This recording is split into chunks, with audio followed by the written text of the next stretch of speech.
Movie की starting वहीं से होती है जहां हमारी मूवी का फर्स्ट पार्ट खत्म हुआ था। तो चलिए शुरू करते हैं। अब तक हमने देखा इसको तो काफी ज्यादा गुस्सा आ रहा था, जैसे रूही उसके प्यार का मजाक उड़ा रही थी और वो उसे एक तरह से ऐसा लग रहा था जैसे वो उसकी बेइज्जती कर रही हो और उसके प्यार को ठुकरा रही हो। उसका लव टोकन वापस देकर उसे काफी गुस्सा भी आ रहा था, लेकिन वो लेने से मना कर देता है और कहता है कि ये मैंने तुम्हें दिया था तो ये वापस मैं नहीं ले सकता हूँ अपनी दी हुई चीज। वही हम क्यान को देखते हैं जो कि अपनी पढ़ाई पूरी करने के बाद अब एक मंत्री बन चुका था और वो रूही को पीछे से आवाज लगाता है कि वो चिंता ना करे, वो उसे उसके घर लेकर जाएगा। वहीं रूही भी पीछे मुड़कर क्यान की ओर जाने लग जाती है कि तभी क्यान अपना सिर झुकाते हुए प्रिंस को ग्रेट करने लग जाता है और वो उसे बताता है कि वो नया ही मंत्री बना हुआ है और उसने जल्दी अपनी परीक्षा पास की है।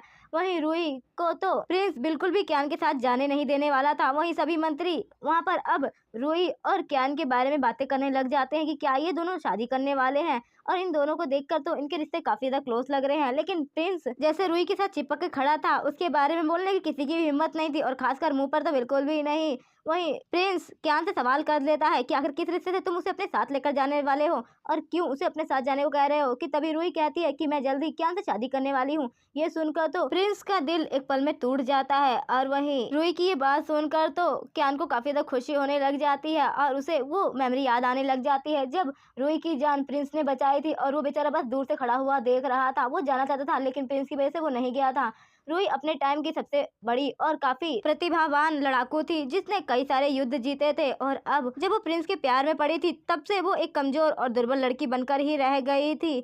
वही क्यान तो रूही को तब से प्यार करता था जब से उसने उसे पहली बार देखा था, लेकिन दिल की बात उसने अपने दिल में ही रखी थी। और वहीं प्रिंस को मौका मिल गया था रूही को अपना बनाने का, और फिर क्यान ने भी अपना पैर पीछे ले लिए थे, लेकिन आज उसे मौका मिला था। वहीं रूही भी सबके सामने कह देती है कि वो क्यान के साथ शादी करके अपनी जिंदगी उसके साथ बिताना चाहती है और वो अपनी पोजीशन छोड़ना चाहती है क्योंकि अब उसकी आंखों की रोशनी भी नहीं रही है तो वो कोई भी युद्ध में नहीं लड़ सकती है। वहीं सभी मंत्री भी रूही की इस शादी के लिए खुशी खुशी उसे कांग्रेचुलेट करते हैं। और फिर क्या था, प्रिंस का तो गुस्सा फूट पड़ता है। आखिर उसकी लैला किसी और के साथ जो जा रही थी, वो गुस्से से चिल्लाने लग जाता है कि तभी वांग वहां पर आ जाती है और प्रिंस को समझाती है, कहती है कि हमारी शादी होने वाली है, आप इस तरह गुस्सा मत करिए और रूही को उसकी जिंदगी जीने दीजिए, उसे जाने दीजिए। अगर वो जाना चाहती है, किसी और के साथ अपना घर बसाना चाहती है। वहीं रूही और क्यान प्रिंस से विदाई लेकर वहां से जाना चाहते थे। रूही आखिरी गुड बाय प्रिंस को कहने के लिए आई हुई थी कि वो अब उसके प्यार को और उसे हमेशा हमेशा के लिए आज़ाद कर रही है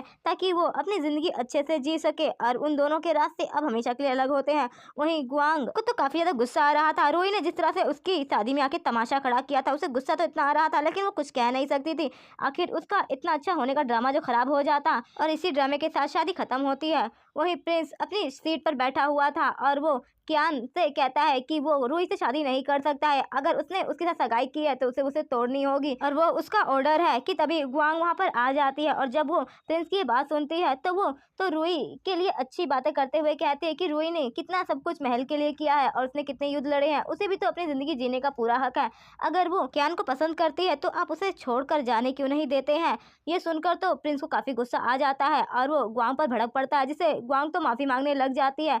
तो प्रिंस उसे समझाता है कि वो बस गुस्सा हो गया था, उसे ऐसी बातें नहीं करनी चाहिए। कि तभी वहां पर रूही क्यान को ढूंढते ढूंढते वहां पर आ गई थी, लेकिन उसकी आंखों की रोशनी जा चुकी थी जिसकी वजह से उसे कुछ दिखाई नहीं दे रहा था। कि तभी प्रिंस उसे वहां पर देखकर उससे पूछता है कि क्या हुआ, वो ठीक तो है ना, और वो यहाँ पर क्या कर रही है और उसकी सर्वेंट कहाँ है। उसे कुछ दिखाई नहीं देता है तो उसे अकेले नहीं घूमना चाहिए। प्रिंस रूही की काफी ज्यादा फिक्र कर रहा था, लेकिन रूही उसे अपनी इतनी फिक्र करता हुआ देखकर कहती है कि नहीं, उसे यहाँ से जाना चाहिए, वो गलत टाइम पर आ गई है, और फिर वो वहां से चली जाती है। वहीं प्रिंस को रूही को इस तरह से जाना अच्छा नहीं लगता। कि तभी ग्वांग आकर उसे कहती है कि शायद सिस्टर आपसे नाराज है इसीलिए वो ऐसा बर्ताव कर रही है, लेकिन जल्दी उन्हें समझ में आ जाएगा कि आपने कुछ भी गलत नहीं किया है। ग्वांग की इतनी मीठी मीठी बातें सुनकर प्रिंस थोड़ा शांत हो जाता है और जब उसे थोड़ा रिलैक्स फील होता है कि तभी उसे अपना फरमान पत्र नजर आता है, जिसे देखकर तो उसके दिमाग में अब खुराफाती चलने लग जाती है और वो मन में ही मन कहता है कि रूही तुम मुझे छोड़कर नहीं जा सकती हो, तुम्हें तो सिर्फ मेरे ही होना है और तुम मुझे चाहकर भी नहीं छोड़ सकती हो। वहीं ग्वांग को तो काफी ज्यादा गुस्सा आ रहा था उस फरमान को देखकर जो प्रिंस ने उसे रूही को भेजने के लिए कहा था। वहीं रूही अपने कमरे में तैयार हो रही थी और उसकी सर्वेंट उसकी मदद कर रही थी। कि तभी ग्वांग वो फरमान लेकर वहाँ पर आ जाती है और उसका मजाक उड़ाने लग जाती है कि वो अंधी है और वो किसी काम की नहीं है। वहीं प्रिंस काफी ज्यादा खुश हो रहा था कि रूही जल्दी उसके पास आ जाएगी। वहीं ग्वांग रूही के पास पहुंच जाती है। रूही अब ग्वांग को ग्रीट करती है क्योंकि अब वो क्वीन बन चुकी थी। वहीं ग्वांग तो अपनी असली औकात पे आ जाती है और वो उसे फरमान देते हुए कहती है कि इस फरमान को पाने के बाद अपने आप को हवा में उड़ने मत लग जाना, क्योंकि तुम्हारी औकात मेरे सामने कुछ भी नहीं रहेगी। चाहे प्रिंस तुमसे कितना भी प्यार कर ले, लेकिन तुम मेरे सामने कुछ भी नहीं हो। कि तभी वो प्रिंस को देख लेती है और फिर से गिरने का नाटक करते हुए कहती है कि उसे फिर से रूही ने धक्का मार दिया। वहीं प्रिंस ग्वांग को उठाता है और फिर रूही पे गुस्सा करता है और कहता है कि तुम कभी सुधरने वाली नहीं हो। ग्वांग तो तुम्हारे लिए यहाँ पर फरमान लेकर आई थी, लेकिन तुम तो उसी के साथ इतना बुरा बर्ताव कर रही हो। आखिर तुम इतनी जल्दी कैसे बदल सकती हो। वहीं ग्वांग तो प्रिंस को रोकने का ड्रामा करते हुए कहती है कि प्लीज आप उसे ऐसे गुस्सा मत करिए, उसे आंखों की रोशनी चली गई है, उसे कुछ दिखाई नहीं देता है, उसने गलती से ऐसा किया होगा। और फिर वो प्रिंस को अपने साथ लेकर चली जाती है। वहीं प्रिंस अब अपनी बुक्स पढ़ रहा था कि तभी वहां पर क्यान आ जाता है और उसे ग्रीट करता है, क्योंकि प्रिंस ने उसे अपने पास मिलने के लिए बुलाया था और उसे वही पुरानी बात फिर से करने लग जाता है कि वो रूही से शादी नहीं कर सकता है और वो उसका फरमान है और उसे वो बात माननी पड़ेगी। लेकिन तभी क्यान बोलता है कि वो माफी चाहता है, लेकिन वो रूही से शादी करके रहेगा क्योंकि वो रूही की जिम्मेदारी लेना चाहते हैं। रूही एक बहुत अच्छी लड़की है और ऐसी लड़की उसे ढूंढने पर भी नहीं मिलेगी। उल्टा रूही ने उसकी मदद तब की थी जब उसका सबसे बुरा वक्त चल रहा था और उस समय उसके साथ कोई नहीं था और रूही उसके साथ खड़ी थी। और फिर क्या था, वो तो प्रिंस की बात मानने से पूरी तरह से मुकर जाता है और वहां से चला जाता है। वहीं दूसरी तरफ रूही के पास प्रिंस आ जाता है और उस पर गुस्सा करते हुए कहता है कि आखिरकार तुमने ये फैसला ले ही रखा है, क्या तुम अपने फैसले से पलटोगी नहीं? क्या तुम मुझे सच में छोड़कर जाना चाहती हो? ये बोलकर प्रिंस रूही को पीछे से हक कर लेता है और उसे क्यान से ना शादी करने के लिए मनाने लग जाता है। वहीं हम दूसरी तरफ मंत्री शू को देखते हैं जो अपनी बेटी से कहते हैं कि तुम कब तक ऐसे ही प्रिंस को ढील देती रहोगी, तुम्हें प्रिंस को जल्द से जल्द अपने कब्जे में लेना होगा, नहीं तो ये महारानी की पोजीशन भी तुम्हारी चली जाएगी। वहीं हम रूही को देखते हैं जिसकी नौकरानी उसे बाहर घुमाने के लिए लेकर आई थी कि तभी वहां पर वांग आ जाती है और उसे अपने साथ चाय पीने के लिए इनवाइट करने लग जाती है। रूही जाना तो नहीं चाहती थी, लेकिन जबरदस्ती वो उसे अपने साथ ले जाती है और फिर क्या मौका पाते ही वो उसे धक्का मारकर पानी में गिराने ही वाली थी कि तभी क्यान आकर रूही को गिरने से बचा लेता है। वहीं प्रिंस भी रूही को गिरता हुआ देखकर उसे संभालने के लिए जाता है, लेकिन तब तक बहुत देर हो चुकी थी। रूही को उससे पहले ही कोई और बचा चुका था कि तभी रूही क्यान को उसे बचाने के लिए धन्यवाद करती है और वहीं वांग तो प्रिंस से चिपकी जा रही थी ताकि वो रूही के पास ना जा सके। वहीं रूही के साथ क्यान को देखकर प्रिंस को काफी ज्यादा जलन हो रही थी और उसे बिल्कुल भी अच्छा नहीं लग रहा था। वहीं वांग हमेशा की तरह फिर से अच्छा बनने का ड्रामा करने लग जाती है और कहती है गलती मेरी ही है, अगर मैंने रूही का ध्यान रखा होता तो रूही ऐसे ना गिर रही होती। और फिर क्या था, प्रिंस तो उसकी ये चालबाजी बिल्कुल समझ नहीं पाता और उसे कहता है कि इसमें तुम्हारी कोई गलती नहीं है, बल्कि रूही तो देख नहीं सकती है, तो वो अपने आप को नहीं संभाल पाई थी। वहीं रूही को काफी ज्यादा बुरा लग रहा था कि प्रिंस उस पर बिल्कुल भी बिलीव नहीं करता है और वो सिर्फ वांग की ही बात मानता है, जबकि वो तो उससे प्यार करता था ना, और आज उसे उसके ऊपर ही भरोसा नहीं है और वांग जो कुछ बोलती थी प्रिंस आंख बंद करके वो सारी चीजें मान लेता था। इसीलिए रूही भी अब डिसाइड पूरी तरह से कर लेती है कि वो प्रिंस की तरफ पलटकर अब नहीं जाएगी और वो अब अपनी जिंदगी में आगे बढ़ेगी क्यान के साथ। वहीं प्रिंस को काफी बुरा लग रहा था कि रूही उस पर ध्यान नहीं दे रही है और वो क्यान को इतनी ज्यादा अटेंशन दे रही है और उसे फुल्ली इग्नोर कर रही है। वहीं वांग भी रूही से कहती है कि तुम प्रिंस को इस तरह नजरअंदाज क्यों कर रही हो, तुम तो जानती हो ना कि प्रिंस अब हमारे देश के होने वाले राजा हैं, तो तुम उसे इस तरह से इग्नोर नहीं कर सकती हो। कि तभी वहां पर रूही की सर्वेंट भी आ जाती है जिसे रूही का ध्यान रखने के लिए रखा गया था। रूही से वो माफी मांगने लग जाती है कि वो उसका ध्यान नहीं रख पाई, तो रूही उसे माफ करते हुए कहती है कि इसमें तुम्हारी कोई गलती नहीं है, बल्कि हमारी होने वाली क्वीन ही मुझे जबरदस्ती यहाँ पर चाय पीने के लिए लेकर आई और तुम्हें वहां पर रुकने के लिए कहा था, तो इसमें तुम्हारी क्या ही गलती है। वहीं प्रिंस जब ये बात सुनता है तो उसे वांग पर काफी गुस्सा आता है कि उसने जानबूझकर ये सब किया या फिर अनजाने में, लेकिन वो कुछ नहीं कह सकता था।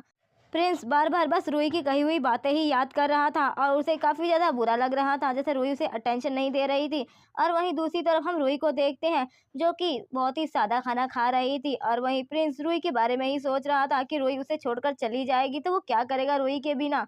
वहीं रूही अपना नाश्ता करने लग जाती है और तभी उसे याद आता है कि कैसे वो प्रिंस के साथ यही बन खाया करती थी और उसे आज भी वो पल याद थे। कि तभी वहां पर प्रिंस आ जाता है और रूही को इस तरह से बन खाता हुआ देखकर उसे अपनी पुरानी मेमोरी याद दिलाने की कोशिश करता है और कहता है कि तुम्हें याद है हम दोनों किस तरह से युद्ध में इसी तरह से बन खाया करते थे। और फिर वो उसे गले लगा लेता है और अपने प्यार की कई सारी चीजें याद दिलाने लग जाता है। वहीं दूसरी तरफ वांग को भी ये खबर मिल गई थी अपनी नौकरानी से कि प्रिंस वहां पर अपनी पहली प्रेमिका से मिलने गया, जिससे वो गुस्से से आग बबूला हो जाती है। वहीं दूसरी तरफ रूही प्रिंस को खुद से दूर करती है और कहती है कि अब हम दोनों का कोई वास्ता नहीं है, वो सब पुरानी बातें थी। और फिर क्या था, वांग भी वहां पर जल्दी से आ जाती है और वो प्रिंस को शांत करने का नाटक करते हुए कहती है कि आप इतना गुस्सा क्यों करते हैं, सिस्टर थोड़ा दुखी है तो आप प्लीज उस पर गुस्सा मत करिए।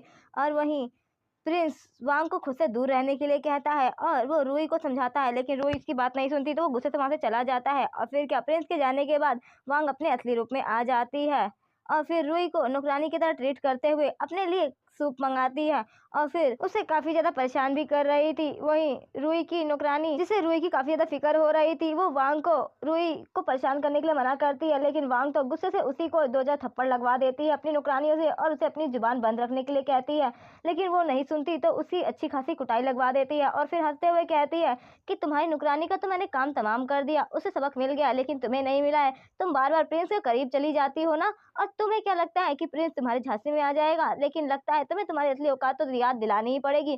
और फिर वो अपनी मोटी नौकरानी को कहती है कि इसे अच्छा खासा सबक सिखाओ ताकि ये कभी भी प्रिंस के पास आसपास भी ना भटके, लेकिन तभी रूही उस नौकरानी को धक्का मार देती है। और फिर क्या था, वो बांग को ये सब ड्रामा खत्म करने के लिए कहती है और कहती है कि उसने प्रिंस को बिल्कुल भी लुभाने की कोशिश नहीं की है और ना ही वो उसके करीब जाना चाहती है, बल्कि वो तो अपनी अलग से जिंदगी जीना चाहती है, लेकिन प्रिंस ही हमेशा उसे परेशान करने आ जाता है। लेकिन वांग तो उसकी एक नहीं सुनती और उसी पे इल्जाम लगाने लग जाती है।